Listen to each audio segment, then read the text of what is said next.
मंगलवार व्रत की प्रमाणित पौराणिक कथा।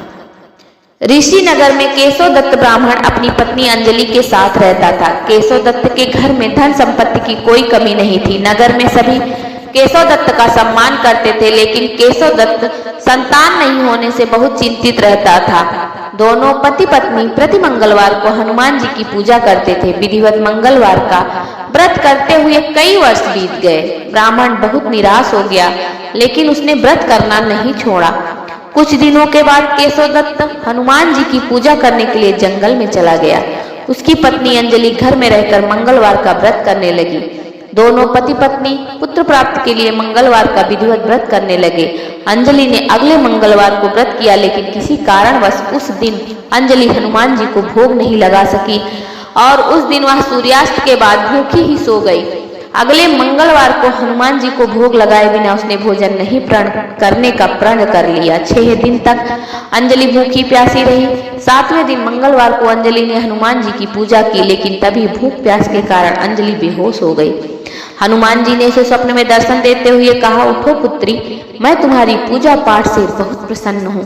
तुम्हें सुंदर और सुयोग्य पुत्र होने का वर देता हूँ। यह कहकर हनुमान जी अंतर ध्यान हो गए। तत्काल अंजलि ने उठकर हनुमान जी को भोग लगाया और स्वयं भी भोजन ग्रहण किया। हनुमान जी की अनुकंपा से अंजलि ने एक सुंदर शिशु को जन्म दिया। मंगलवार को जन्म लेने के कारण उस बच्चे का नाम मंगल प्रसाद रखा गया। कुछ दिनों के बाद अंजलि का पति केशव दत्त भी घर लौट आया। उसने मंगल को देखा तो अंजलि से पूछा, यह सुंदर बच्चा किसका है? अंजलि ने खुश होते हुए हनुमान जी के दर्शन देने और पुत्र प्राप्त होने का वरदान देने की सारी कथा कह सुनाई, लेकिन केशव दत्त को उसकी बातों पर विश्वास नहीं हुआ। उसके मन में पता नहीं कैसे यह कलुषित विचार आ गया कि अंजलि ने उसके साथ विश्वासघात किया है। अपने पापों को छिपाने के लिए अब वह झूठ बोल रही है। केशव दत्त ने उस बच्चे को मार डालने की योजना बनाई। एक दिन केशव दत्त स्नान के लिए कुएं पर गया। मंगल भी उसके साथ में था। केशव दत्त ने मौका देखकर मंगल को कुएं में फेंक दिया और घर आकर बहाना बना दिया कि मंगल तो कुएं पर मेरे पास पहुंचा ही नहीं। केशव दत्त के इतना कहने के ठीक बाद मंगल दौड़ता हुआ घर लौट आया।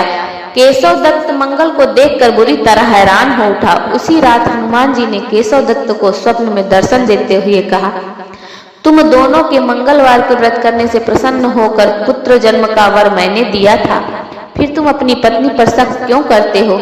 उसी समय केशव दत्त ने अंजलि को जगाकर उससे क्षमा मांगते हुए स्वप्न में हनुमान जी के दर्शन देने की सारी कहानी सुनाई। केशव दत्त ने अपने बेटे को हृदय से लगाकर बहुत प्यार किया। उस दिन के बाद सभी आनंद पूर्वक रहने लगे। मंगलवार का विधिवत व्रत करने से केशव दत्त और उनके परिवार के सभी कष्ट दूर हो गए। इस तरह जो स्त्री पुरुष विधिवत मंगलवार का व्रत करके व्रत कथा सुनते हैं, हनुमान जी उनके सभी कष्टों को दूर करके घर में धन संपत्ति का भंडार भर देते हैं। सभी शरीर के रक्त विकार के व रोग भी नष्ट हो जाते हैं। वह व्यक्ति संपन्नता पूर्वक एवं सुख पूर्वक अपना जीवन यापन करता है। लो हनुमान जी महाराज की जय।